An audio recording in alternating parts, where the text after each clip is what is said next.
Shalom, Bapak Ibu Saudara yang dikasihi Tuhan. Puji Tuhan, Tuhan sudah menolong kita untuk memasuki hari yang baru pada hari ini, Selasa 4 November 2025.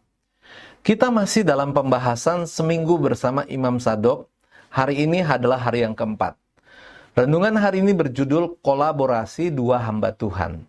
Firman Tuhan kami ambil dari 2 Samuel 15 ayat 35.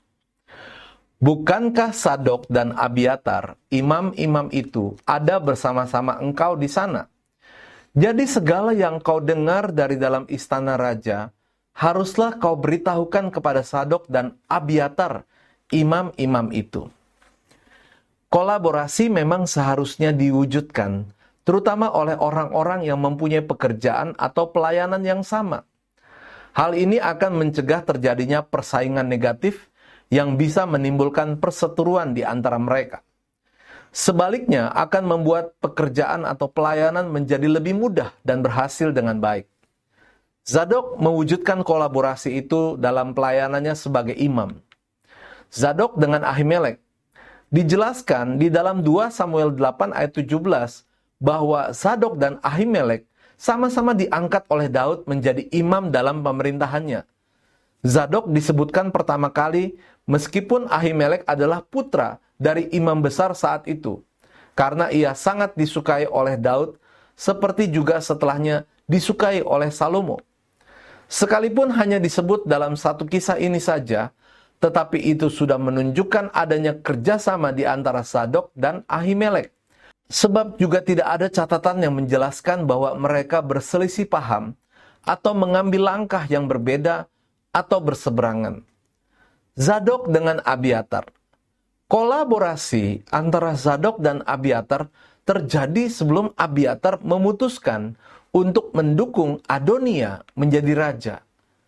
Sekalipun dua imam itu mewakili keluarga-keluarga yang berbeda dan saling bersaing, di mana Zadok mewakili keluarga Eleazar dan Abiatar mewakili keluarga Itamar.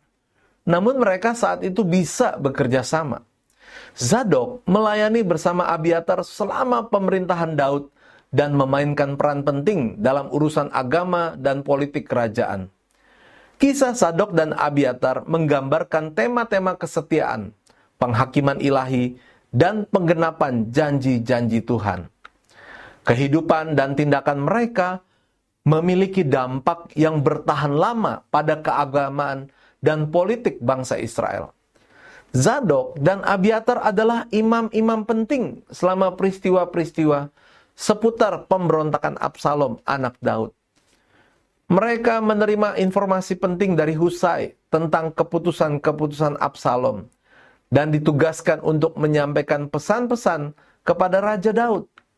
Setelah kekalahan Absalom, mereka menjadi orang-orang yang membantu membawa Daud kembali ke istana. Tindakan mereka menegaskan kesetiaan dan komitmen mereka kepada Daud di tengah kekacauan tersebut.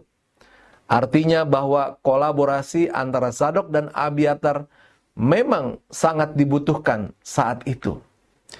Mungkin kita adalah orang yang menonjol di tempat kita berada, di tempat kerja, di masyarakat, atau di gereja. Kita dikaruniai kemampuan yang berguna bagi kemajuan lingkungan kita. Namun kita harus tetap rendah hati, kita harus tetap terbuka untuk bekerja sama dengan orang lain. Selain itu, kita juga harus menyadari bahwa ada orang lain yang juga dikaruniai kemampuan oleh Tuhan yang berguna untuk kemajuan bersama. Maka kolaborasi harus bisa terwujud antara kita dengan orang lain. Hal itu sekaligus menjauhkan kita dari persaingan negatif dengan rekan-rekan kerja dan rekan-rekan pelayanan kita. Kata-kata bijak, kolaborasi mendukung kemajuan bersama dan menjauhkan dari persaingan negatif dengan sesama pekerja atau pelayan. Bapak Ibu, mari kita akan sama-sama berdoa.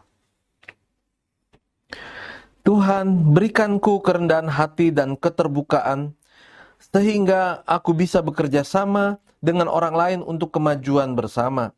Dalam nama Tuhan Yesus kami berdoa dan mengucap syukur. Haleluya. Amin.